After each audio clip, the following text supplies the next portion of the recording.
So Nick wanted to do. I've cut it all because it's ass. But Nick wanted to do a little intro bit where we do the Yu-Gi-Oh Wordle. Um, so he tells me go pull up the Yu-Gi-Oh Wordle, so I do. And I'm looking through the cards. And we guess Mjolnir through for a bit that you're gonna see later in the episode. And we guess Mjolnir is our starter. And we spend maybe 20 minutes trying to figure out like our third guess. It is bad. We did not get this. I had to look it up in Omega to figure it out. But Nick was so adamant about this while we were at Rosemont. They're like, Grant, this is such a good intro bit. We got to do this as the intro bit, and it sucked.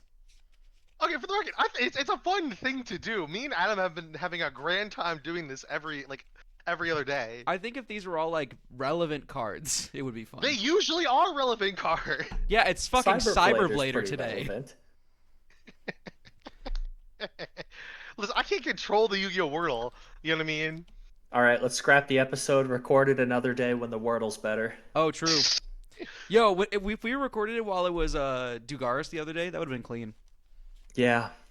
Oh well. They would have pretty good. I'm gonna turn my mic up. I'm looking a little shy on the volume aspect. If There we we go. recorded it. You'd think I'd recorded a video before, but I actually have not. No, not one. Oh, No, you did. You turbo recorded your deck profile from Rosemont. What do you mean? I did, and I had the same audio issue that I had last time I did a deck profile. That I fixed. I fixed it though. Perfect. Well done. So Thank proud you. of you. This is basic shit I've been doing for like a decade now. Howdy, everybody. My name is Grant. I'm here with Nick Hello. and Noah. I won the regional, guys. I did it. So we are coming back from Rosemont. That's going to be the bulk of what we're talking about this week. Rosemont regional and also the YCS Vancouver results. We'll start with Vancouver just because it's less. It was first. Relevant. It happened first. Yeah. I sent the link to you guys in the chat, I think. Yep. You did. Oh, I meant to check the written feature with Jesse Cotton for his top 16 match. Damn it. Sam told me to check that out, and I didn't before the episode. Unfortunate. So I'm looking at the deck list that made top 32. First of all, shout out my goat, Steven Trifanowski, who won with Yummy. Didn't he retire? Wasn't that like a thing? No, Yeah, he was gonna retire. He was gonna retire last year because he said if I don't win a YCS by the end of 2024, I'm gonna retire. And he goes to the last YCS of the year and he wins with Fiends with Raziel. No. It I was thought he was gonna awesome. say he was gonna retire. Like I thought he said that like sometime in like May of this year. I don't remember that. I just know he was gonna retire if he didn't top or win a YCS by the end of 2024, and then the motherfucker won the last possible YCS of the year. It's also the only one he entered. Yeah, I know. We were so close, so close. What? He's just different. Do you want Triff to stop posting? I think we all know my stance on Triff right I now. We don't love need to get Triff. into He's the my details. goat. Me too. I love him. He's so funny. I am in the minority here. I'm in the He minority. changed the way I think about the game. Steven, if you're listening to the podcast right now, Nick hates you. I don't hate Triff. And he will money match you on stream for at least 3K. Nick has one YCS top, in which case he has a third of a YCS top because it was a team event. He could take you, Triff. No, I'm just saying I hate Triff's persona. As a normal dude, he's a chill ass person. I just cannot stand his demeanor when it comes to videos. Like, if you're not doing this, your deck list is trash. Oh, and then he spends 40 minutes talking about Yummy, a deck that's at this point just solved. You either play Hand Trap or you play Breaker. Oh my god, that's brain destroyingly. It was 60 minutes. First of all, it was an hour deck sorry. profile. Sorry. Put some respect on the Yapper's name. Mm-hmm. And I know that because I watched all 60 minutes of it like twice. Oh my lord. Actually, so listened to the... he is releasing a VS K9 masterclass, and I'll be real, I almost bought it for you as a gag gift, Nick. I would be would awesome. have looked at you and said, I'm not watching this shit. I would have watched it. I'm happy for you. I mean, he got second place at a regional. He did just as well as you did with Vanquishable K9. Oh my god. You and him are equal Vanquishable K9 players. I guess so. Yep. So Triff won the YCS with Yummy best deck. Second place was Kasim Hakim with Vanquish Soul, and then Yassine got third place with Crystron, and then Jaden Evans got fourth place with Vanquish Soul, and then everything from there on is pretty much just Yummy, Draco Tail, or VS or Crystron. One Mitsurugi snuck into top 16, and one or two Malice made it to top 32, and one more Mitsurugi made it to top 32, and a White Forest made it to top 32 Yeah, that somehow. was crazy. Yeah, and I think the thing we should talk about is like, I think as a group, I think a lot of us were expecting Malice to have a better representation going into this event, especially if people were going to stop playing Lancia, because we thought there was a good chance that people were just not going to play Lancia, saying that I don't think Malice is going to be highly represented, so they're just going to take the L. Like, Yeah. I'm looking at the top like 8, and 4 of them played Lancia, and not all of them even at 3. So I think it looks like yes, Jaden Evans played it at 2. Um, yeah, people are just not playing Lancia this event, really. That's why I said I thought Malice would be well positioned to do well, but it's probably the fact that like again new toy syndrome, people aren't really playing the deck, even if it's well positioned or not. But Hmm. I don't know. I polled the Discord server just because I was curious, and it seemed like Malice was definitely a like I don't know, one of the I feel like 3 main ones people were talking about to take the event between Yummy and VS. I think I voted for Malice, in all honesty. Though I Mhm. kind of did it because I expected, like, now that Malice to be a little bit worse, that I expected now to be Malice's time, just, to kick salt in the wound. Yeah, yep. But It's no. okay, I'm, not every deck has to get a YCS win, a yeah, big not every event deck win. is good. Um, Yeah. I'm surprised that Yummy took it over VSK9. I thought VSK9 was going to take it much easier. I think this level of like if you expect VSK9 to be the most represented deck in the room, I think Yummy inherently has got a like it's well positioned into that fact because again, I don't know if we've talked about this on the podcast, but like we're in a this format is more of like a triangle format where the 3 best decks are like K9 variants, Yummy, and Draco Tail, and each deck has a matchup it's really good into and a matchup it's like not particularly favored in. So Wretched, terrible matchup that just feels awful to play. coming from the man playing Draco Tail into VSK9, he does not have fun. I can't bounce anything. It just puts it in your hand, which is where you want it. That's all my breaking. I don't know what to do. Yeah, that matchup feels like it gets dumpstered more than the other two. Like Vanquishal can beat Yummy, especially when VS goes first, and Yummy can beat Dracosol, especially when they draw well. And Draco Tails, bricky sometimes. But Well, let's I've not been go that watching like a far. couple of Draco Tail and VS games, and boy, does Draco Tail just get dumpstered. Yeah, I gotta figure that one out. And then I'll make a masterclass. It'll be great. He has not Triff has not made a Draco Tail masterclass. You could fill the niche. Yeah, we're just stuck with Joshua Schmidt. He made I, like a deck I, I would profile, argue right? that's better. I would argue that's better. Nah, I don't. I just like the way Triff speaks. You like being threatened in your deck profiles? Yeah, it makes sense to me, you know? Because if he can be that confident in his decisions, then I am too. One of I think Triff has got the one thing down about Yu-Gi-Oh! He will never lose to Horse Theory. This man goes into event saying, "I'm playing the best deck. I'm the best player in the room." He's never losing to Horse Theory. he he, So Yeah, he looks whereas horses Joshua. dead in the fucking eye and is like, "All right, we're gonna play." Yeah, so Joshua I'll Schmidt give him just I'll brings. give him credit for that. I think that's the one thing Triff does have going. Like there's no debate there. Mhm. So, but yeah, I think that these YCS results are pretty what we expected. Maybe a little bit less Malice and Mitzi than we expected, and more White Forest than we expected. But other than that, I Well, think the top 4 decks being the top 4 decks, we're not surprised by. Yep. Anything else to say about the Vancouver YCS before we move on to Rosemont?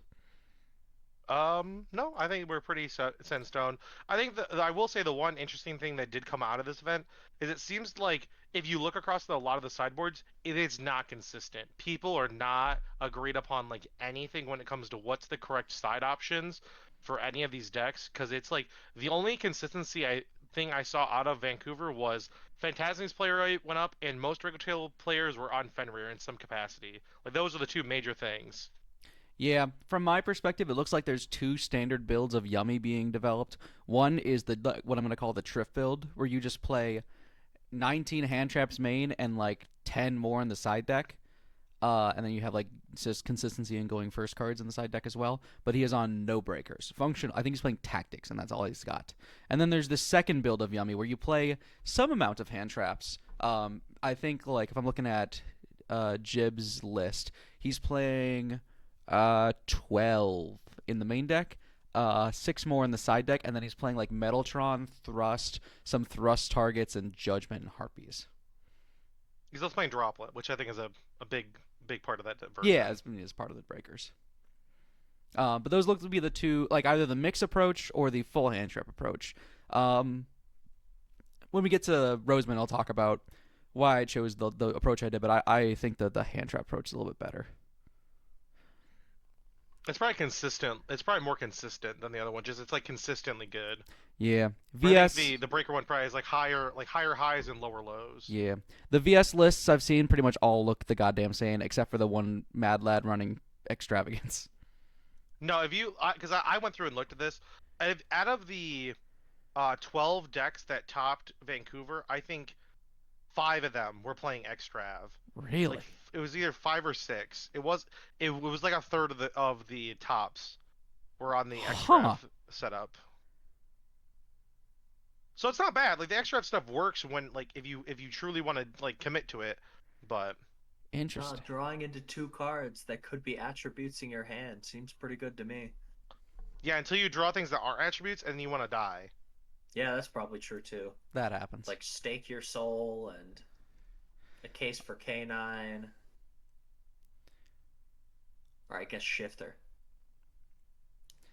All right, and with that, I But- think we can move on to the regional report. So we all went to a regional this past weekend in Rosemont, Illinois. It's near Chicago. Nick went 6-2-1 and got 21st? 27th. 27th.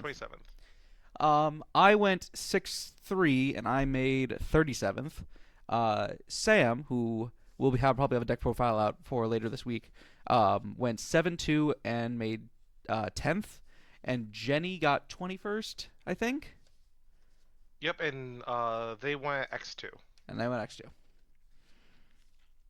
And then I know what you're all thinking. He's back. He's ready. He's won. I will have to say, I'm sorry, dear viewer. I lied to you. I got 61st. But he did play out the entire regional, so mad That props is to true. Noah He for coming back after not playing a hot man, playing out the entire regional, and nearly having a chance for his invite. I think that's pretty good. we thought he was gonna do it too by the end of the day, because Noah came to me and was like, "I won the last round." I was like, "Wait, that you're 6-3?" And he was like, "Yeah," and I was like, "Maybe."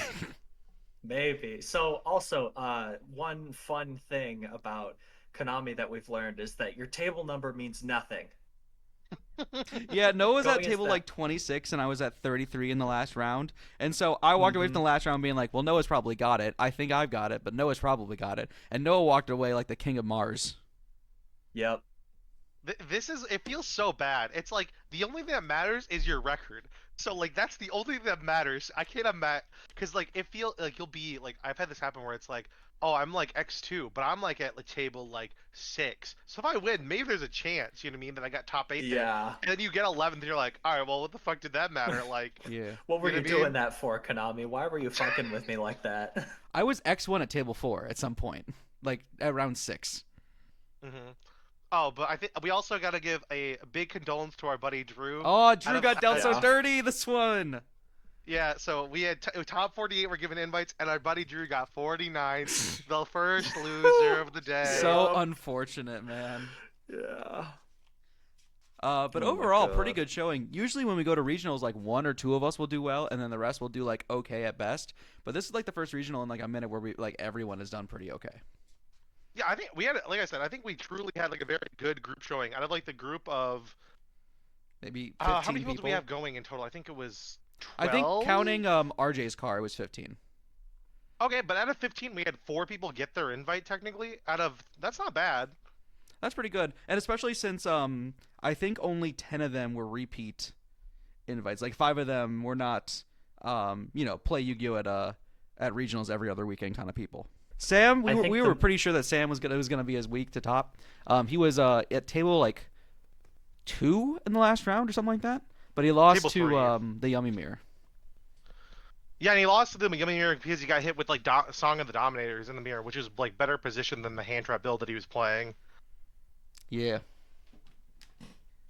Dominators, when you can activate it and it doesn't conflict with your shit, it feels really good. But when it does, when you can't and it doesn't, or sorry, when you can't and it does not feel good at all.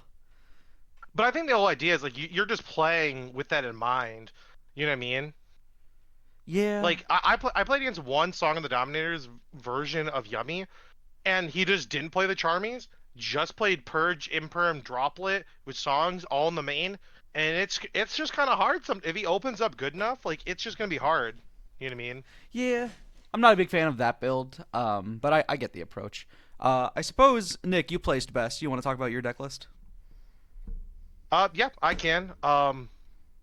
We'll have a So I a dueling book link to all 3 of our deck lists in the description down below.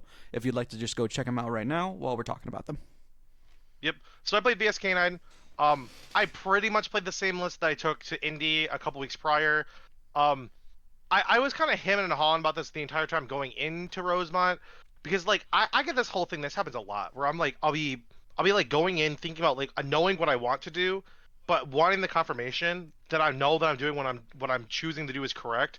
Because I was on the camp like the extra version just sucked, and I was like, all right, I guess I'm gonna give it the benefit of the doubt, and I played it at locals, and that just version just is so. It's like the whole thing that like Yummy has with like the Dominator version. It's like the highs of the deck when it operates and works is just so good, but it just makes all the K9 cards just not worth playing because you cut down on them so hard. So like you just don't have enough of a push to get anywhere. It was weird. I truly just didn't like that one. So again played the very same list. I pretty much the only major changes were I put Nib in the main deck and I played Phantasme in my sideboard because that card was actually really good, like really crazy right now. But um, overall, my matchup spreads were I played against 2 Yummy, a Mitsu Orchist, 3 Draco Tail, 3 VSK9, and that's it because it was a 9-rounder. So yep. So, and my only losses were to a Draco Tail player because I drew double Nib, Stinker Soul, Ash, Fua, and that deck doesn't care about those cards. So outside of Ash, No, like the it hand was just doesn't. really bad. So I just pretty much lost that game, and then my game 2 hand wasn't much better, and I couldn't really play through any interaction. And then I lost to Yummy round 8, and I lost to Yummy round 8 because I didn't like internalize the fact that I need to play around Dominators, knowing I had seen it game 1 already. And then I pretty much make a play that loses the Dominators and then get punished, and I can't pull myself out of the hole because of it. Mm-hmm. But overall, I think the deck performed really well. I have I do a Twitter thread every time we go to events. So, if you ever want to read like what like actually happened in the games, like I usually try to give at least some level of detail of like what happened. I will say I got a little lucky though. I drew Shifter like 3 times, 2 times into Draco Tail, and it just simplified those games. Like those games were over like instantaneously. Yeah, it's pretty good. It's not bad.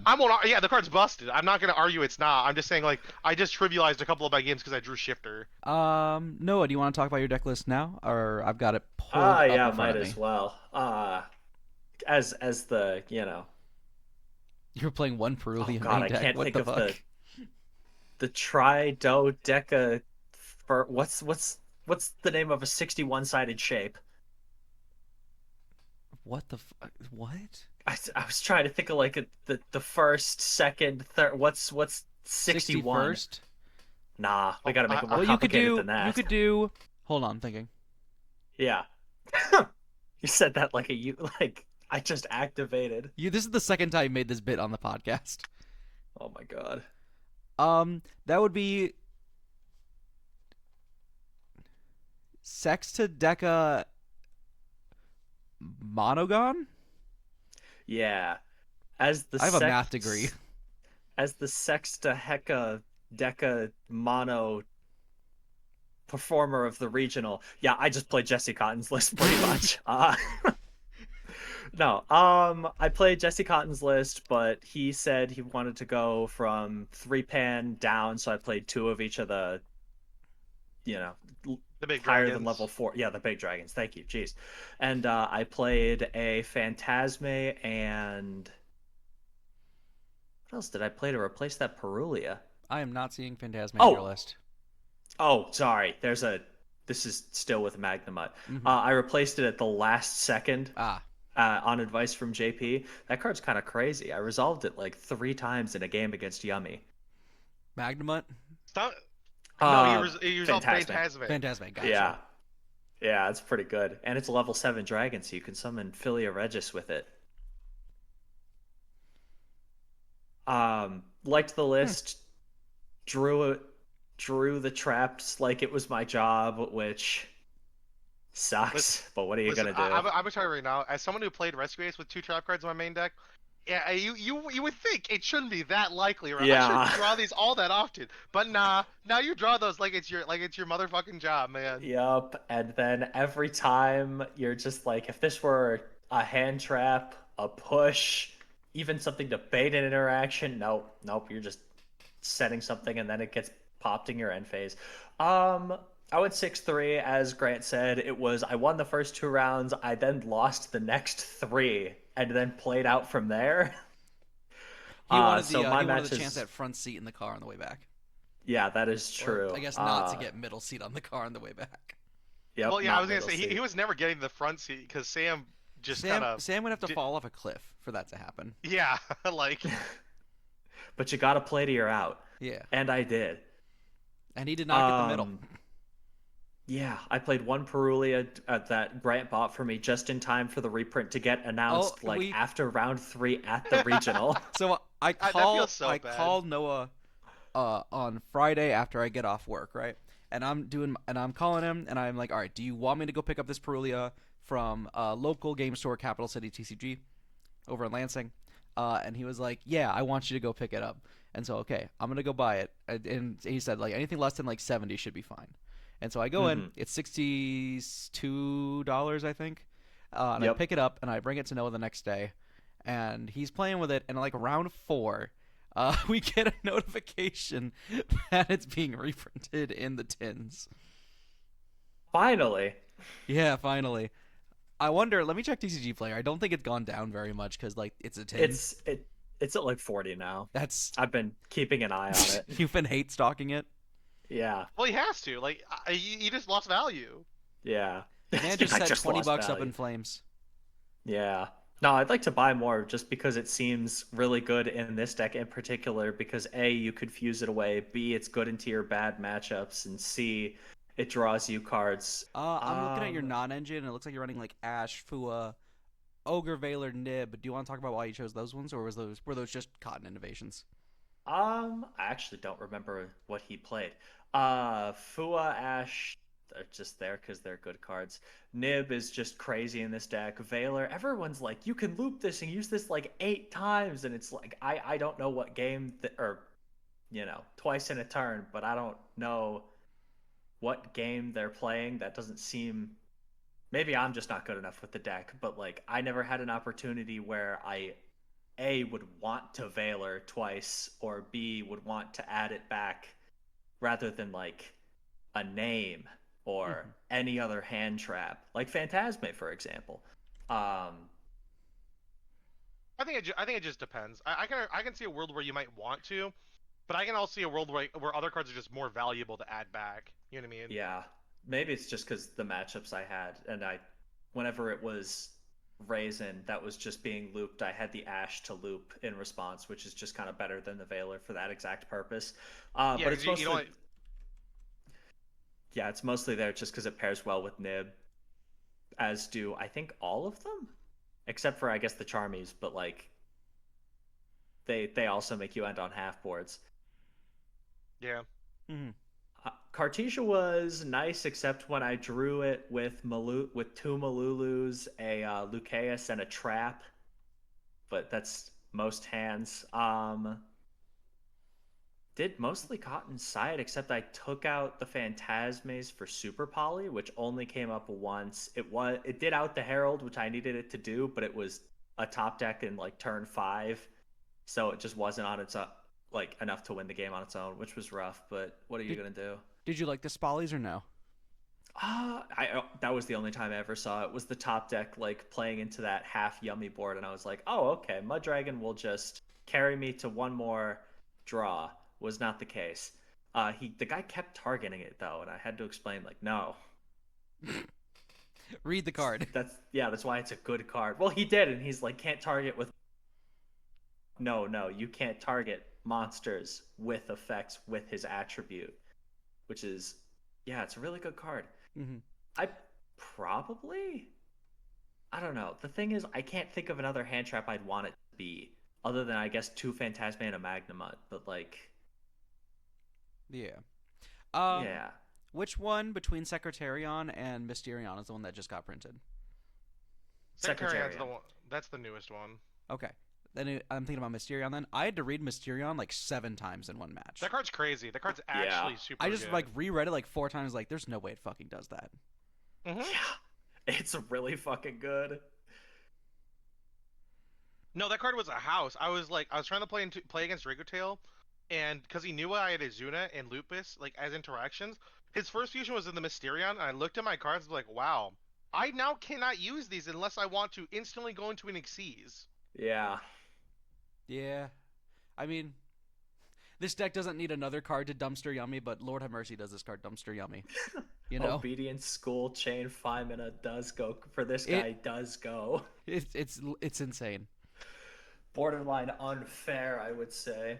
Mm. No, I need to go I- into them more. It's just I honestly, the biggest thing I think I realized at this regional is I just need to play the game, this deck, and just kind of, I don't know. Nick, we've talked about this a lot, but I play very toolboxy decks, Mhm. and this one feels a lot more free form, and I feel like I'm kind of pigeonholing what, I don't know how to describe it, like what the cards do to what I've had them do, if that makes sense. I'm like, oh, this is the thing. Pan is the out for this thing. We will always go Pan when there might be better options for like Mysterion or Secretarian or. Yeah, I think again this format again I think a lot of people have probably already talked about this, but this like format is like very rewarding for like good being very nuanced when it comes to technical play and knowing how to use every card to its fullest. Mm-hmm. And I'm gonna use VS as an example, like just as like a thought experiment here is like the idea of like certain cards like that their effects don't feel like that impactful, but they come up in these weird setups like sick situations like Jialong's effect that change the battle position of monsters. It overall in the grand scheme of things doesn't seem like an effect that does a ton, but when you play the VS K9 deck more and more, that effect becomes so crucial into certain matchups, like into Yummy, about flipping your things that are booked face up, or into decks like Dragotail, where you turn their stuff to defense mode so you can attempt to go for like a Zeus line, or just be able to beat over something you had no right attacking over to begin with. Like just little things like that, where they truly are like game winning if you know how to use these like minor effects, or like knowing like what are these little niche interactions I have available to me. Yeah, an effect that they would have printed on a monster in like 2009. Hmm. And I think the big. Go ahead. I've had the attack position change effect of Wizard at Ignister win me like individual matches at regionals, because there was the regional I crashed out at round 2. He put one of his guys in attack mode like where he shouldn't have, so I was able to switch another guy to attack mode and then beat over with Ransom swapping their attack and defense. You know, like little random shit that you could only know because you've gone through those situations before. Yeah, I'm very excited to get better at this deck. Maybe that's the most important thing about this regional to me. Everyone was just having a good time playing Yu-Gi-Oh. This was the most fun regional I think I've been to in the last like year and a half. Which is This is Hey, this format's like just killer. I think I said this like 2 or 3 times at the regional. It's like even when I feel like I'm losing, I'm so invested because I always feel like I have a chance to pull it out. Because again, if I know what I'm doing and I play to my outs and my opponent makes a mistake, I'm back in the game. You know what I mean? Like yeah. Mhm. There was a 35-minute game I played against forget his name. I forget his name, but he got the 36 at the regional. I know. He's very good. He's playing Draco Tail, And we had a 35-minute game one because we spent like 30 minutes going back and forth. Like I would clear his field, and then he would like draw something. He would add back Cartesian. He would play a little bit because the deck's so recursive, and then he wouldn't be able to kill me, so we would pass it back, and then I would draw a card, and then I would clear his field again, and then we just did this for like 5 turns back and forth. And the entire time I'm thinking I just need a little bit just to like just go over the top just so I can get like the lethal line or something in. Like I never felt like I was out of the game. I did lose that game eventually because I made a mistake with SP. But like until that point, I felt like I was in it. You know, there was never a point where I was like I should concede for time because I felt like I had like was just as likely to win that one as he was. And Yeah. I think these kind of formats are wonderful for that reason. It's like even though like it sucks because like if the time change rules do end up coming forward like as they're like possibly predicted to happen, Oh my god. but that's what I'm saying. Like you can be in these game ones for so long because you truly feel like you're in it, and I would hate to be in a position where I was like, well, I don't get I had to scoop. Like I can't, like just can't sit here this long. You know what I mean? Yeah, I definitely felt like I was in all of my games today, except when I got shifted on Femina effect, and then I tried to add back Femina, and he crowed it.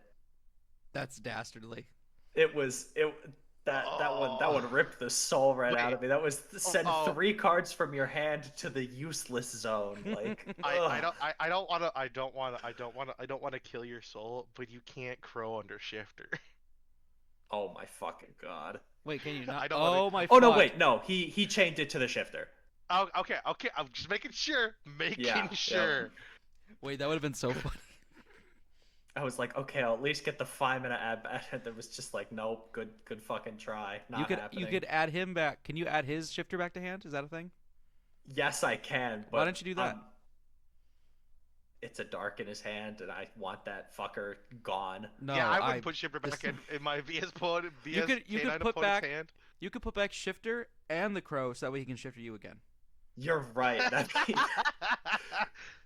He's like, I'm already losing the game. I'll just make it so I mega lose. Yeah, exactly. There was a play that would come up in Malice every now and again. It wasn't very good, but occasionally, like if you had no follow up, and you were like you'd shifted your opponent, you'd done like the fireball plus cryptor line. First of all, already kind of not a great line, but notwithstanding, if that was the situation you were in, you could add back the shifter with the fireball and then shifter them again if you couldn't like go for lethal.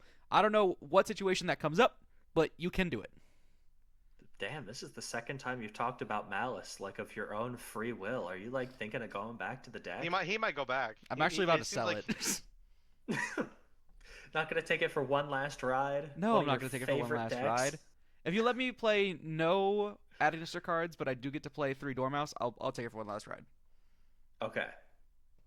We'll ask the head judge of the Lansing Regional. Yeah. If it's Lucas, he'll be chill. I promise. Yeah. Anything else for your deck, Noah? Nah, Fenrir's crazy though. I like him a lot. I was thinking about Fenrir too the other day. He's so good. He adds a card from your deck to your hand. All right, I'll go over my deck list. I won't spend too much time on it because every Yummy deck list kind of just looks the same. No, pop off by your experience. What'd you play against? Who'd you play against? Oh fuck, I keep track, right? But I forgot to tweet it this time, so I just posting in Discord. Let me see if I can pull up the results. I know my first round was against VSK9. My second round was against Striker. This man got the freest first 3 rounds of a regional I've ever heard in a hot minute. Just saying. My third round was against Tenpai. Yep, continue. Crazy. My fourth round was against, I think it was VSK9 again. My fifth round was the Yummy Mirror. And my opponent there was really cool. He actually went 7-2. But he was not very versed in the mirror, I think. Or at least that's what he told me. He played fine. But he lost. He made me go first in game 3, which I thought was interesting. Which some people were doing that all weekend. I've heard a couple people saying that they were doing that in Yummy. See, I thought Draco Tail was the only thing that was correct to do that for. I don't think that's correct to do it for Yummy. I think that like Yummy is one of the only decks that can actually deal with like Obedience Schooled if you set up correctly. I don't know. Yeah, it's interesting. Game round 6, I got dumpstered by Charlie Futch. Um, he Mjolnir locked me. That fuck. Um, so we're playing the game, and Futch is a funny guy. We're playing the game. This is the second time I think I've dueled him. I think I dueled him at a regional like earlier this year. We're playing the game, and he like puts Mjolnir on my field, and he starts like shuffling his hand. And I was like, hang on, Mjolnir effect, and he kind of chuckles like, yep, that's good. And I think that was a misplay. I should have just not activated Mjolnir there. I think I would have won the game Yeah, if I had. hey, listen, no, because Adam said he was watching. He's like, he's throwing. He activated Mjolnir. Why would he do that? He doesn't have a target. That was kind of weird. Yeah, why would I do that? I think it was true. Honestly, I didn't. He wanted it more than me. He asked very nicely if I could activate this Mjolnir. See, I didn't see the board state, so I can't think of your. He had like 4 negates and a Mjolnir up. Yeah, trying to debate one of the negates with Mjolnir. That makes sense. No, I asked if he had a response, and he didn't say. He didn't have anything. And that's what separates the top players from the rest of us. That's true. That's true. You know, they know not to negate the floodgate they put on your board. Game 2, I wasn't playing Mega Fleet this weekend, but I actually would have won Game 2 if I was playing Mega Fleet, because I had a way to play the game, and he had Cyber Drag Infinity, SP, and Dawn Dragster. So what I would have needed to do is go SP plus Infinity into Mega Fleet, beat over the Dragster, and then I just because I have like a minion on field, and I have a surprise in hand, and so I could just full combo from there. But I wasn't playing Mega Fleet, so I lost that one. Does Yummy have room for that? Nope. Okay, well, I would say you do. Like, you're actually like, you have like 3 flex spots in reality. I think you have 2 in reality. Because like the for me, like everyone gets like 2, because like the 3 synchros, the 3 snatchy, Kagari, Almirage, Onari, SP, Marcher, Herald is pretty locked in. So I think you get 2. I chose to play an out to Contact C this weekend, instead of like Mega Fleet or Typhon or anything. And we'll talk about that in a moment, I think. Other matches. My next match was against VSK9. He was pretty good. I lost, and then my next round was against Stellan. That's his fucking name, Stellan, the Draco Tail player I had a 35-minute game one with. He was cool. I actually saw he had a feature match at Nats last year, because I saw a Nats clip compilation on YouTube. And I was like, oh, I know that guy. Cool. And then my last round was against Mitsu Ryziel, and I feel real bad about this, except I don't really, because it was funny. But game 1, I activate Obedience School, and he just scoops it up. And I'm like, all right. And then game 2, I go Perulia, and he's like, oh, that is really not good. And he normal summons Sword. Not Sword. He normal summons Ice, and he activates Ice. And I'm like, all right, Fua. And he looks at me, he's like, that is even worse. And so he makes Baguska, passes. I have 3 Imperm and 3 names in my hand. So I just Imperm the Baguska, and I just play the game. That's pretty good. Oh, one of the match, I think the second time I played VSK9 that I said that I won, I actually played Malice. I lied to you all. You have been tricked. You've been bamboozled. Haha. I played against Malice at some point that day. Malice is very funny because the match was very die roll dependent. Because like if you go second, you can't really go second into Malice. I won the die roll and I just did like the board, and then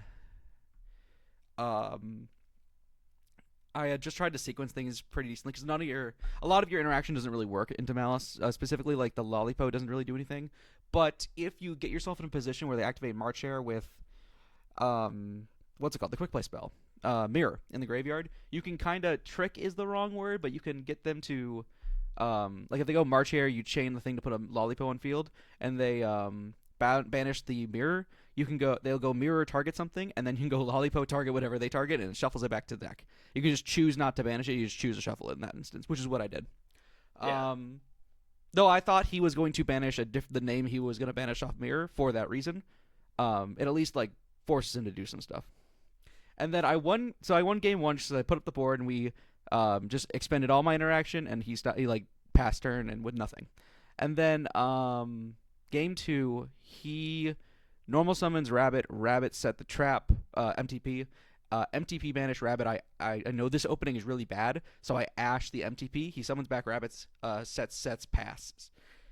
And we're playing the game, and eventually I go like Snatchy. I go normal summon into Cupsy, or normal summon Snatchy, put Mignon on the field, reborn a guy, make Cup C synchro effect. He ashes it. I bounce the Cup C synchro. Go. I think it was Cookie plus Snatchy back on the field. I go Snatchy effect. He imperms target the Snatchy. I go chain Snatchy, and then he impulses the Snatchy. Here's the deal. Impulse's destruction is not optional. If you can destroy, you are going to destroy. It's not like reframing. And so his impulse destroyed the Snatchy, which meant I got to resolve the Snatchy putting Mignon on the field. Oh, wait, really? Yes. So the imperm That's missed. crazy. And this is like what again? This is one of those formats. I don't think Malice is like part of this dichotomy where this like one small error can fuck up your day, but that's one thing where one small error really fucked up his day. Yeah. But I think that like I just think across the board like if that happens, like you've just doomed yourself to almost, you know what I mean? Yeah, he conceded essentially almost like immediately after that. His hand was also really bad. It did lose to one Ash Blossom. I also had like 2 other hand traps in my hand, so but yeah. This regional for me, I felt like I beat everybody I was better than, and I lost to everybody I was I was beat everybody I was better than, and I lost to everybody I was worse than. I think the march of a good format is when you walk into a regional, and every time you think you're better than your opponent, you win, and every time you lose to your opponent, or think you're worse than your opponent, then you lose. And then the vice versa. If you beat somebody who you are better than, if you beat somebody that you are worse than, or you, then like the same thing applies. You should not really be beating people who are better than you. And the fact that it does go like whoever's better usually wins, that to me is like a mark of a really good format. Mm-hmm. I'll go very briefly into my list, but again, it's a yummy list. Link in the description for all 3 of these. Main deck, I think, is almost exactly Triff's list with one exception. I swapped out Prosby for Called By because I don't like Prosby and Yummy. For various, I don't want to banish extra deck pieces that I might need reasons. Side deck, I was playing Perulia for the K9 matchup. I'm not sure if I really like this or not, but it's fine. I guess drawing cards is good. Retaliating C and Context C just to try and dumpster Draco Tail. You just need to be playing some bullshit because that deck can just run you over, and none of your interaction really feels particularly good. It's not good when when there are you can add on 2 Omni Negates, and they can activate an in-archetype like spell, and you're like, fuck, I gotta fucking negate this, don't I? I was playing 3 Dark Ruler. This is for Yummy and Crystron. I was mixing hand traps and board breakers on the side a little bit, just because I wanted a wider spread.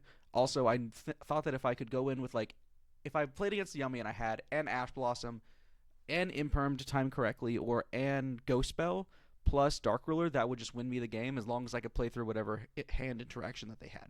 Because then you just hit up your interaction, Mignon makes them really big, you beat over, then you pass turn, and then essentially you win first.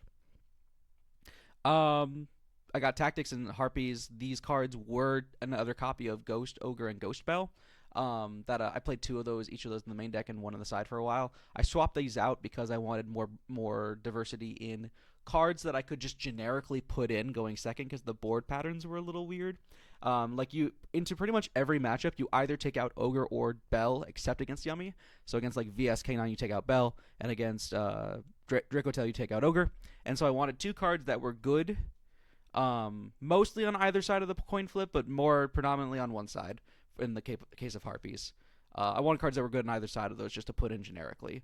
And so I put in I put in Tactics and Harpies for those reasons. Tactics didn't draw it a single time throughout the day. Harpies I drew a good chunk of the time. I actually put this in going first into Draco Tail specifically so that if they Phymena me, I can clear the back row that they just set on my turn, and then that's a huge chunk of advantage that they've lost essentially. Mm-hmm. But yeah, and then the last cards I play were just 3 Solemn Judgment to swap out for Will's Army Fualis when I was going first. I think the side deck was really good. I might change a couple things. I think my current side deck is essentially the same, but I've swapped out 1 Dark Ruler for a Thrust, just so I don't have to put Harpies in going first if I don't want to for that matchup. This comes in a lot against VS because I found myself having to have 1 miscellaneous Bell in going first into VS K9, and Bell's not awful, but it's not a hand trap I would keep in if I had the choice versus them. That card is so mediocre into the deck. Yeah, occasionally you can hit an add back or a lantern. It's just not worth. The only here's the I think the best case scenario for Bell is my hand is literally 3 spell cards, a dark and raisin, and I go normal summon raisin, add Halisu, make rock, add back. It's the only time I feel it's super impactful. Like if you like the issue is like if you go neg 1 to stop Lantern, I don't really care. It's still a dark in my hand, and then you would still have to deal with it on the next turn. And then like the only other time I think it's good is like if on your first turn you Ash a Fua, and then I try to go for Izuna and you Bell Lupus, that kind of sucks. But even then, That's why Bell was in my side. It was that I'm putting this in first against K9. I'm putting in Fenrir, Ogre, and Bell, and I am not getting turn 0 K9. That is how I lose the game. Yeah. That's not really for Yummy. That's not really a thing you have to worry about. Like, it's Mm-hmm. very rare when you actually get a Zunad in Yummy. It's usually when it's like game one, they've fooled you and you've ashed it. That's pretty much the only situation you get. You get a Zunad. mhm. But honestly, Bell negated like 3 called by the Graves that weekend. It was not bad. Um, I already went over my extra deck. The last 2 cards are IP and Secure Gardener. So these were like the only sus parts of the extra deck, and I'm kind of going back and forth on this. The It's thought not worth process it. here is that these aren't out to Contact C, which I was deathly scared of this weekend. Basically, if No, you no, no. open like Before you start explaining yourself, this man thought I was trying to psyop him. So this man has been playing this out for Contact C for like the last 2 weeks, and I've been looking him dead in the face. I'm like, I'm not playing that card. I'm like, and I I don't know didn't why you're fucking so. believe you. What? Nick would lie on the podcast? He would never. No, he would never lie on the podcast. Damn, we've all lied this episode. That's crazy. What did I lie about? You said something about I honest to God don't remember. Editor, play the clip back. But Editor is me, you just dog. said You have I'm to be more lying to specific. you said I'm lying to you at some point. I Oh, forget about what. yeah, no, I remember saying that. I don't remember what it was about though. Um, It's fine. We'll get it played yeah, in I'll play it post. back now if I remember. Um, so the reasoning with this, I explained my reasoning for this in the deck profile that went up earlier this week. Um, but if you start with like if you have normal summon plus yummy name in hand, you normal summon the guy. They contact you. You make IP. You make secure Gardener special the yummy name from hand, and then you just keep going, and it's the exact same combo as before. Um, it's functionally no different. This also works if if you go Hornet drones because IP can be made with 2 non-link monsters as opposed to like Moon, which can be made with 2 effect monsters. Um, uh, which is why I played IP into Secure Gardener specifically. The only situation where this is strictly worse than like Cross Sheep is if you start with Obedience Schooled, but statistically you're more likely to open your turn with normal summon or Hornet drones than you are to start with Obedience School. So I didn't really want to play Crush, or I felt like if that with that information, I was better off playing the IP Secure Gardener line. I only want to say this because I was thinking about this, and I think you're again. And this is probably we're probably gonna have like a 5 or 10 minute discussion on this probably, but I think your logic is so flawed in this regard. I'm really thinking about this. And the only time in which IP Secure Gardener is better than Cross Sheep is when you have to normal summon Cookie or Lollipo and you have another name in hand, which means your hand is either double Cookie or Cookie Lollipo or double Lollipo. Because if you open any of the other combinations you've laid out, Cross Sheep is equivalently the same. Not necessarily true. If I have a hand trap plus a yummy name, I guess Lollipo or Cookie, um, then the IP is better because you have an option. I think it's better to normal summon the hand trap that you are going to discard for Cupsy later in the turn, and that because if you're going to discard a hand trap for Cupsy, you can normal summon the hand trap and then discard either Lollipo or Cookie, the other one that you don't search off Cupsy. And then the reason you would do this is because this line doesn't lose to Imperm on Snatchy. Which the other lines would. So if you go like normal Cookie, if you have 2 Cookie, maybe you're right. But if you go normal summon like Cookie and then make Link one and you don't have another guy in your hand, because you held the normal summon hand trap to pitch off the Cupsy Synchro, you just died to Imperm on Snatchy. So if given the opportunity, I will just normal summon the hand trap instead to not lose to that. In that situation, like if I have name plus normal summon, the IP is better. Additionally, if you do what you described with Cupsy main deck, and I have to use surprise to keep playing after after I go cross sheep, that's not really a situation I'm really happy with because that requires me to use surprise, and if I want to reset surprise, I gotta make Onari, which takes 2 material, and if I'm in a situation where I'm like going that off the rip, I don't feel like that's a very good situation for me. Doesn't cross sheep also work when you're under obedience school though? Cross sheep. Yeah, The it reason you does. play cross sheep is because it does work under obedience school. Mm. But again, as I said, statistically, you are more likely to start normal summon or hornet drones than you are to start with obedience schooled. But are you more likely than whatever that scenario that Nick described that I was completely listening to? I disagree with the assertion that it's better if you have Cupsy in hand, just because I don't want to have to go out of my way to reset surprise. Okay. I guess, but I just think in the context of how the deck works, I don't think it's that big of a deal for you to have Mako Nari to reset surprise. Like I won't argue. It's gonna be kind of sucky, but I think I'd rather not dedicate 2 spots in my extra deck for a scenario that probably isn't gonna happen. You know what I mean? I think the solution Well, then, and actually, this is what I'm okay. going to do going forward, is just to not play any out to contact C. I have never been contact C'd on this deck. I don't know if it's necessarily real. And I think All that's right, listener, if you're going to Lansing, you know what that means. You side cross sheep, and if your opponent has a beard, wait, cross sheep, side contact C, and if your opponent has a beard, drop it on him. Hey, buddy, I'm not going to Lansing. What? But that was the only reason I was going. Oh, sorry, buddy. No, I'm not going. I have a flight that I have to take for work that day. Can I at least get you to sign my card on the flight? I will sign your. This is such a dumb bit. What the fuck are you doing? What is I this think it's bit? one of my better. But the bit is that I'm just such a big fan of you. I see. I'll leave you a signed. Noah, you can sleep in my guest bed, and I'll leave you a signed card in my guest bed for you. Sweet, thank you. But I guess I'm kind of like the viewer stand-in here. I don't know if that works for the viewer. Average viewer, do not come into my guest bedroom. The average You gotta viewer be is a Matt. patron What do for you that. mean? You just say Matt can't. If Matt needed a place to stay, you wouldn't let Matt stay at your house. Come on. Okay, so I was That's actually kinda thinking about fucked up. this, kind of unrelated. I think we should start calling our fans the Matthews. What? That's the podcast with Eli without Eli, and Yeah. the fans that are all just named Matt. Okay, perfect. All right, so that's pretty much my list for the event. Just joining the call now is Sam, who got 10th Hello. place with Yummy. Sam, we were just going over all of our lists and our matchups for the day, and I was giving my reasoning behind the stupid-ass cards I'm playing in my extra deck. Do you want to go over your list really quick before the deck profile?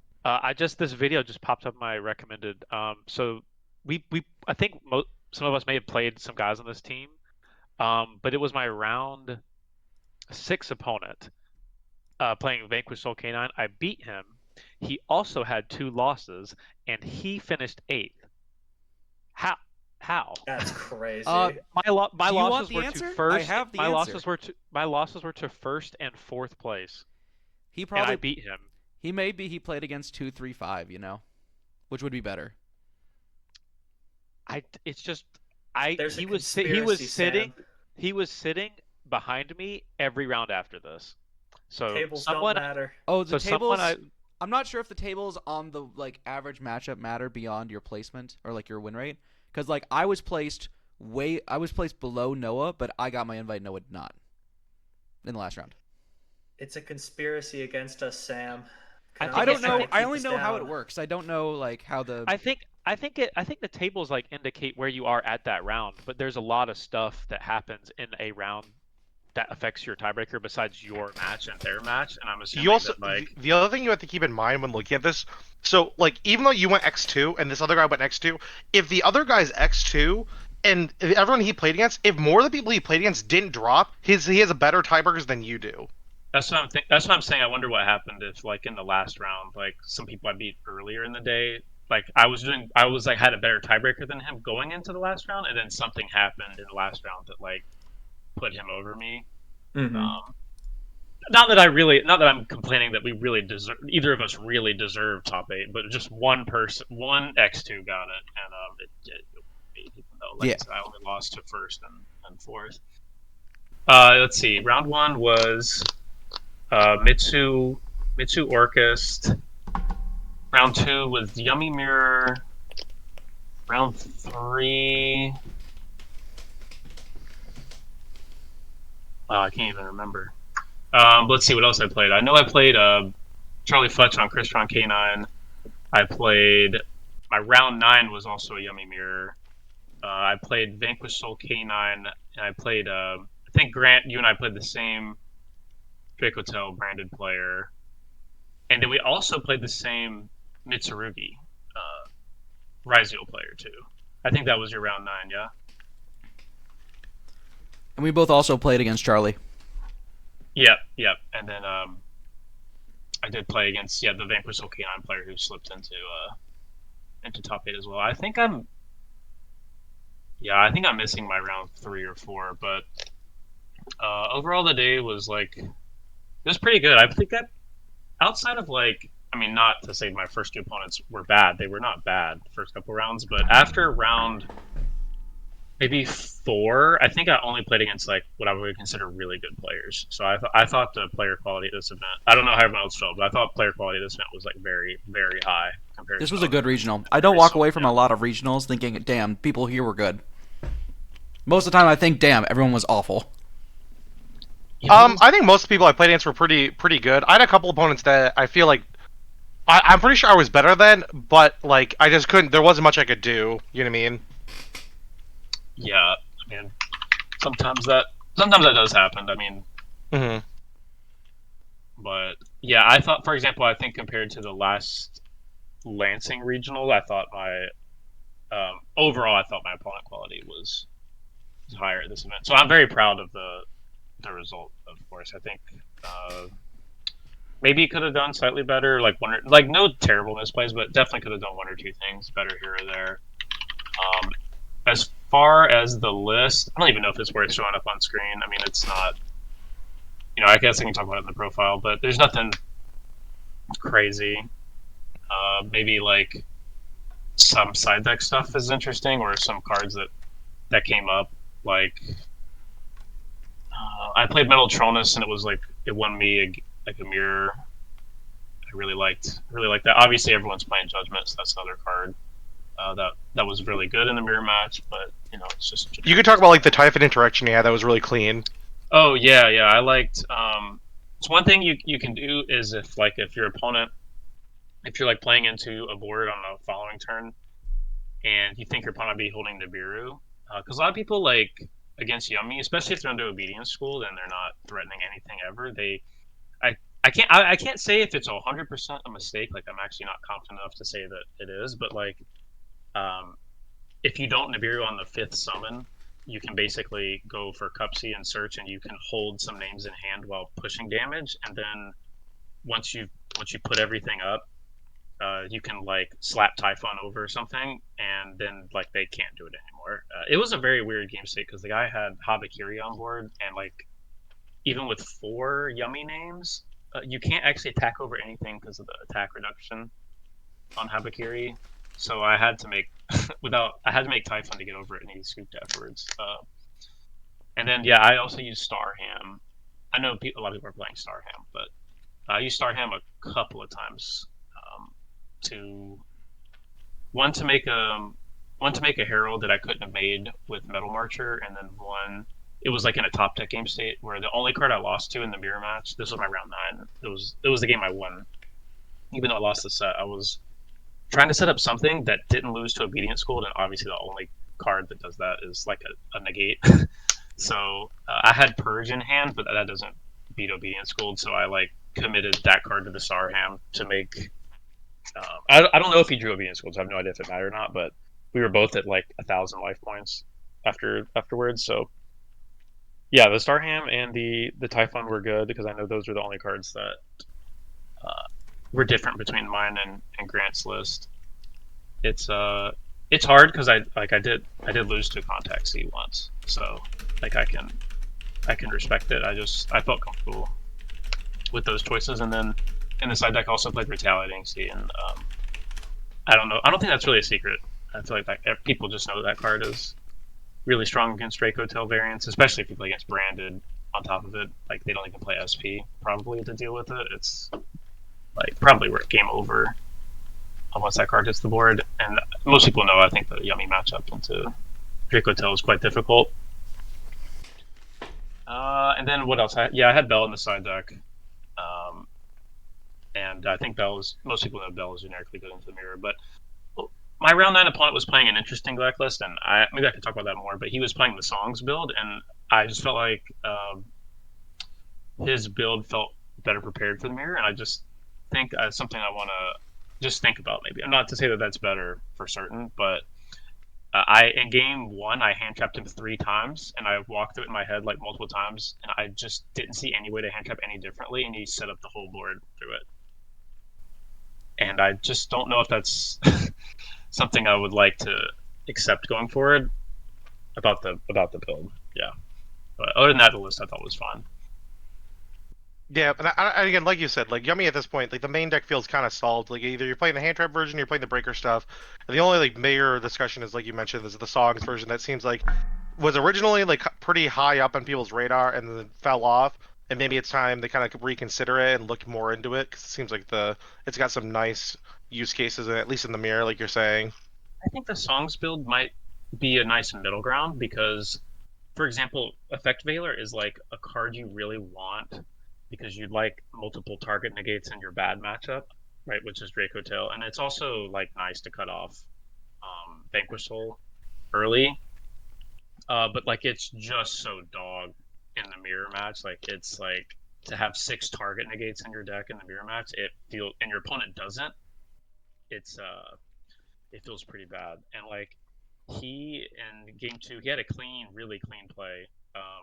I had the out for it because I had Judgment, but he drew Bell and Songs, and he just either he top decked one or he had both in his hands, and he just let me play. And then on turn 2, I just booked his normal summon. He passed it back to me, so I just had 2 synchros on board. And then finally, when he activates a card, I chain 1 to tag out. He bells it, and then I chain the second one to tag out, and he songs it. And I'm like, if I didn't have Judgment, I was immediate. It was like immediately game over. Like even though he did nothing on the previous turn, because songs just negate cards that activate on the field. Like it doesn't, you can't dodge it or anything. So it just made me think that was like he had like clearly put a lot of thought into it, and yeah, that moment was I had the out for it, but that was the moment that made me really reconsider trying that card out. That's really interesting because I feel like a lot of the times we've talked about building for like the triangle format, it's very you throw in something token for your good matchup, but you mainly build your non-engine around your bad matchup. Maybe this is because I'm playing the least popular deck, but I feel like I haven't heard people talk a lot about like building for the mirror. Yeah, I think that's something that we need to consider more. I think the reality is that Triff probably, I mean, he put in so many hours. I think if he played Yummy Mirrors or a lot of Yummy Mirrors, it sounds like from his report that he played mostly Vanquish Soul Canine. It's correct me if I'm wrong. I think that's what I recall from his deck profile. But his build is insane into Vanquish Soul. I agree. I think he said he played like out of 11 rounds, he played like 7 Vanquish Soul Canine. He played 4 other decks. Like you know, what I mean, it wasn't that. And I'm imagining that he probably could just outskill his Yummy opponents with suboptimal non-engine. But I will say, like playing against my opponent, it really felt like he was. I do think he was better than me at the Yummy Mirror match, but his build was also really accentuating that fact. And I think insofar as like maybe you can get coverage in multiple matchups, like I said, I really just think the songs may do the Veiler coverage, but maybe in a bit better way than Veiler, because it could be a bit better into the mirror than Veiler is. Just something I want to try, and I know you still want to have the hand traps for the matchups you want it, and like yeah, I wish the list was posted. That guy's list. I don't think YGO Pro Deck. Yeah. No, Corey hasn't posted his list yet. So yeah. One thing I will shout out to him. One thing I'll throw out there, for Triff's run, the only thing that Triff lost to was in the second round of Swiss at the YCS, and it was the Yummy Mirror. See, that's really just not surprising to me at all. Like, I think if the guy he played against that round was similar skill level, like for example, my game one, what is it? He opened engage in Cup C, and that actually plays through 3 hand traps. Like, I hand trapped him. I thought what was correct, and I walked it through multiple ways. I didn't see any way I could have hand trapped him that stopped him with Nope. Ogre Valor Purge. Cup C trades for 2 and Engage trades for 2, so there's really nothing you can do that one. There's nothing you can do. And that's just not, to me, that's just not, I mean, maybe in game ones you accept that, but like, that's just not like, and I was playing Metal Tronus, which is great, but if Yummy is gonna be, you know, more than expected than what Triff played against, so maybe he played against 2 in 11 rounds, like, you expect to play more than that? I don't know if I want my main deck to be that bad. Yeah, I think that's... The mirror match. That reasoning is why I put the Dark Rulers in for my side deck, was specifically because I knew the hand traps would be pretty bad into the mirror, so I wanted something else to equalize the game state. Yeah, and I get that. I like and I just like Metal Tronus for that. I just think songs may have some coverage. Yeah, I'd have to think about it, but I think songs may have some coverage into Draco Tail and possibly some other stuff, because it's not like, you know, turning off some of. And really, the only thing you feel like you miss out on there is Ash. On the first turn. I mean, Fua is not very good against that, so it's like, yeah, it's definitely worth theorying about or thinking about. But there might be a bit more deck building to go around for Yummy than I initially thought, because I kind of just rolled up, changed a thing or two, and then maybe the most interesting was Metal Tronus on the side. But I think that card has been seeing play. a decent amount of play in Yummy, at least. Like, the card seems like it's pretty good.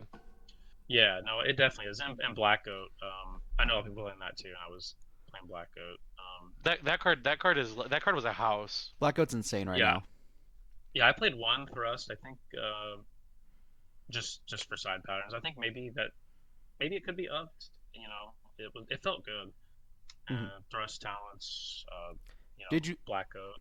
Did you like thrusting for just going second cards or going first cards, or what felt the best? I did mostly put it in when I go first, but there was, when I went second in the Yummy mirror, I always put in Thrust. I don't think for some of the other decks I did, like obviously you're playing against like the Crystron deck, you just put in hand traps or Vanquisher. I think it's also, I don't think I put in Thrust, but yeah, I think because my original build was maining Thrust, like a copy of Thrust or 1 or 2, and I ended up playing Ogre in that slot, and Ogre was fairly underwhelming. It was good exactly 1 time, and that was against the Vanquish Soul player, so it's hard. There's just not a lot of non-engine overlap right now. I think that's maybe the most difficult thing to solve. Yeah, that's fair. And I'm sure that'll change over the course of the format, you know? Like, once... I don't know, it just feels kind of like... Sorry, I'm tired. Like, the cyclical kind of... Oh, Yummy will be doing better, or Yummy won the last YCS, so let's build more... allocate more non-engine for Yummy, and then all of a sudden, Draco Tail gets better. Maybe in a month or so, people are, you know, maybe maining those 6 targeted negates because they're just that needed for that matchup if you're going to see a lot of it. So yeah, and I mean, I can't say it was wrong. Like I guys know I was complaining in the Discord that I was like getting destroyed on the Omega ladder, which is a bad sign by Draco Tail. So I learned a lot and respected it a lot in deck building, and it ultimately paid off because I did win both my Draco Tail matchups. But like, you know, if I wasn't playing the extra target negates, or I wasn't playing the Bell or the Retaliating Sea, like, it would have been much more of an uphill battle. So I'm not gonna lie, hearing that and then playing the matchup a little bit more with people that I feel like not even fully understand it, but like 80% get it, I'm kind of worried that Draco Tail might be like a little less well positioned. Because to me, it seems like it turns out the way that the Yummy Draco Tail matchup goes is just really grindy. I feel like that's pretty good for like Dracotel. Like I feel like in a grind for grind, I feel like Dracotel wins that one. Yeah, but sometimes you just run out of cards in your hand, and Yeah, that's that's true. real I think rough. I think the only real way that Yummy beats Dracotel is either A, just by FDKing with Double Herald, or by B, just like putting them on 0 cards in hand by Valoring like Arthalion or something like that. Mm-hmm. And then like just cause and then like going for like an OTK on the following turn after they top deck one card that doesn't solve their problems all on its own. It's actually pretty close. My round 5, I had Imprimer Valor for the Arthalion, and then we got into a little bit of a grind game. I think I may have went on turn 5 or 6, something like that. But I did use a Croaky to pop Ketu that was set. Yeah. I literally just made Cookie no effect a Croaky pop Ketu. Like, Yeah. sometimes you have to do that. Yeah. A croquet is like how do I phrase this? I can't believe I ever considered not playing it. Yeah, sorry, I can talk about that. I can totally talk about that. Like it was the best card in my deck in 9 rounds. I don't even think that's an exaggeration. In my round 2 Yummy Mirror match, a Croaky won me the game both times. It was what won me the game against Dracotel. It probably won me other games I'm not even thinking about right now, but I never started out going second either. I think that's I don't either. Yeah, I think you mentioned this, but you can totally do this. It's and this is why hard opening surprise is so good, is that you can just like get one off Cupsy and one off of the Snatchy, like so that way you can actually resolve the pop and keep your board protected, and then when you're ready to kill them, then you can slap down the minion. Yeah, I did that a lot this weekend.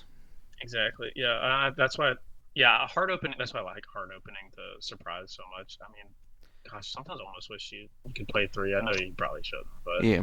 Going second, I do not mind opening like exactly one of the Yummy spells. Like if you open exactly one of them, it's perfectly fine.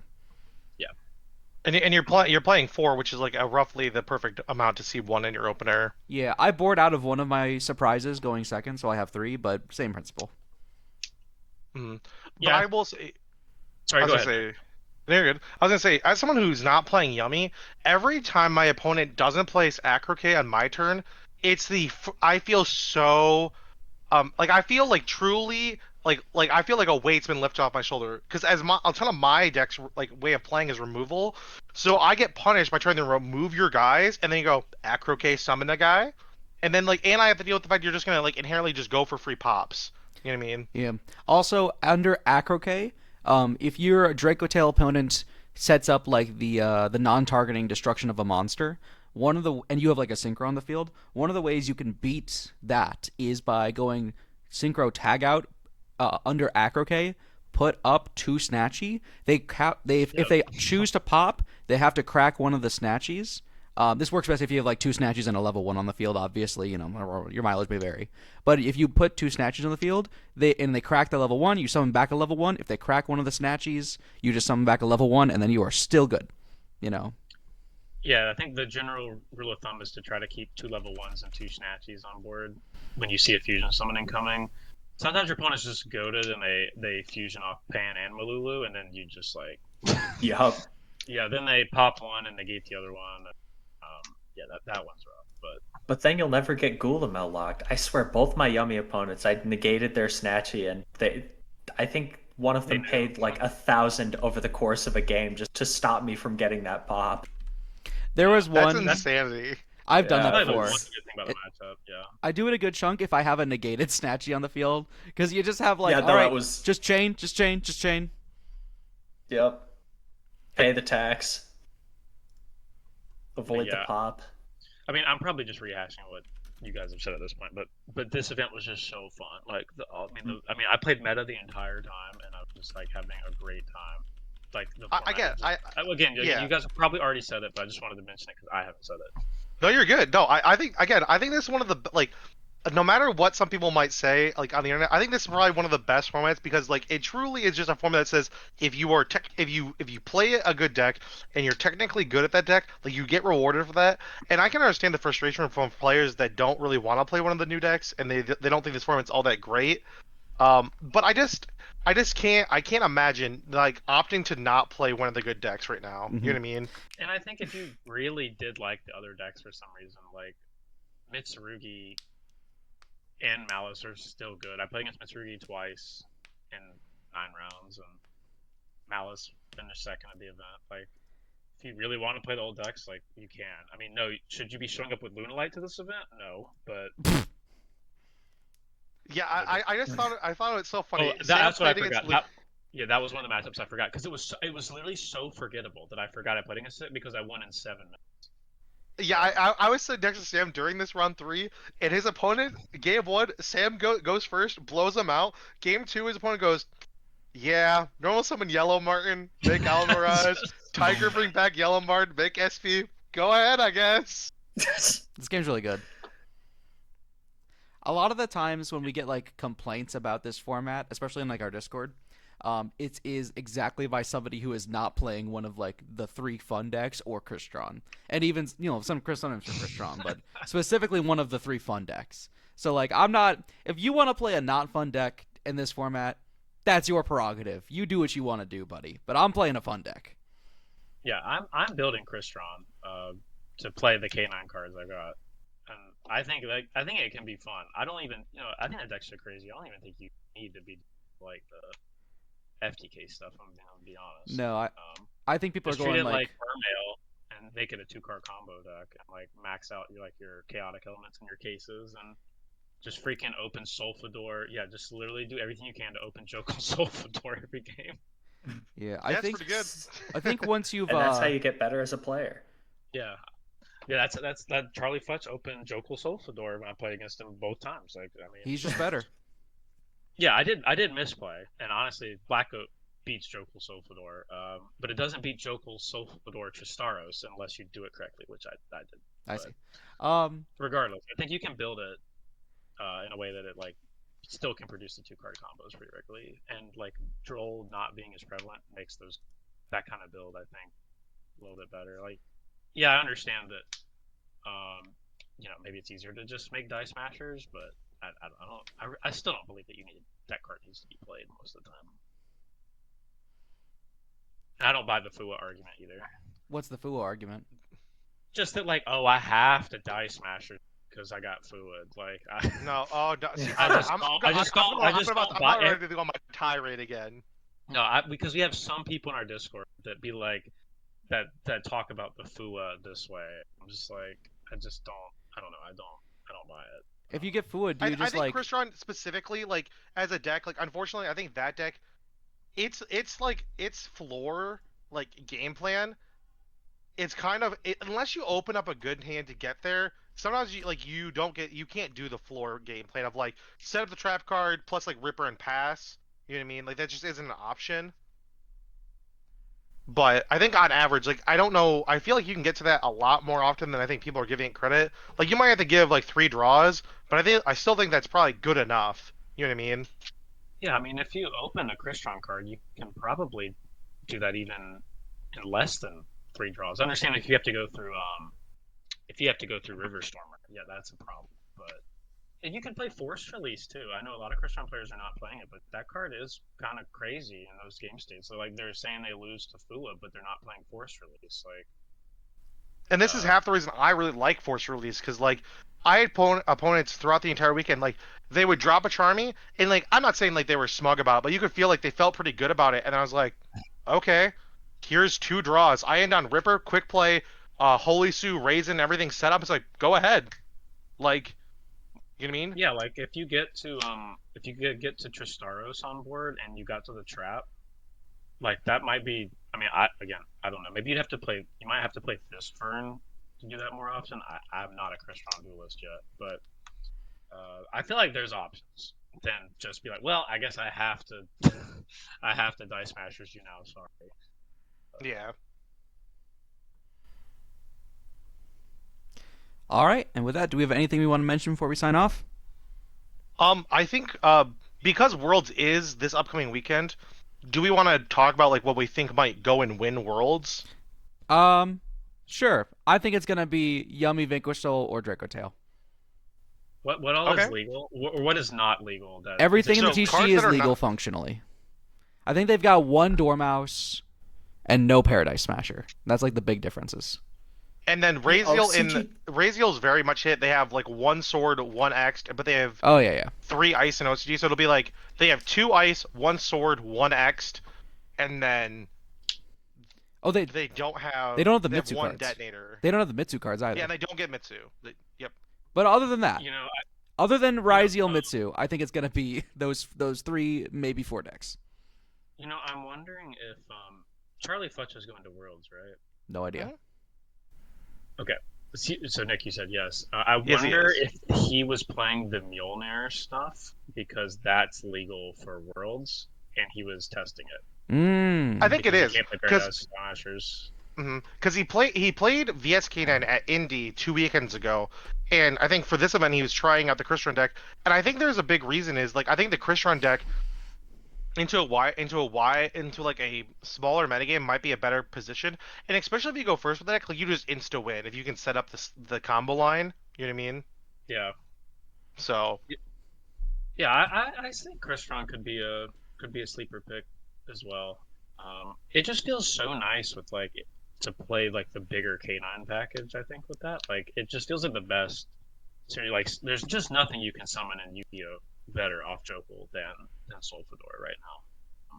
And I think that's something you should consider when you have a deck that has really good searchers like Case and Chaotic Elements. That plus you have extra searchers for Solfador too, right? Because you play 6 copies, because of inclusion. yep. Yeah, I don't know. I wouldn't be surprised. I know it's a 2-card combo deck, so It's the that same has thing its as own VS. I think problems. what's going to end up happening, we might have more NA players play the K9 Crystron deck, and you might see more OCG players opt to play the K9 VS deck because they're more inclined to play decks that have a lower floor or a higher floor than our decks. So Yeah, no, I'm excited though. It should be very fun to watch. I didn't realize it was Labor Day weekend. yeah, I know they picked an interesting weekend. Logan was like, I'll happily like host something, and I'm like, oh, I'm downstate every year for this, or like for Labor Day doing something. But otherwise, I'd love to. He hates us. Yeah, exactly. All right, and with that, I think we will call it for today. Thank you guys for watching. Feel free to like, subscribe, all that jazz, and we will see you guys for the next one after Worlds and after the Lansing Regional. If you guys see any of our guys at the Lansing Regional, feel free to come out and say hi. And with that, we'll see you guys next time. Peace. Adios. Bye. I hope they ban Shifter.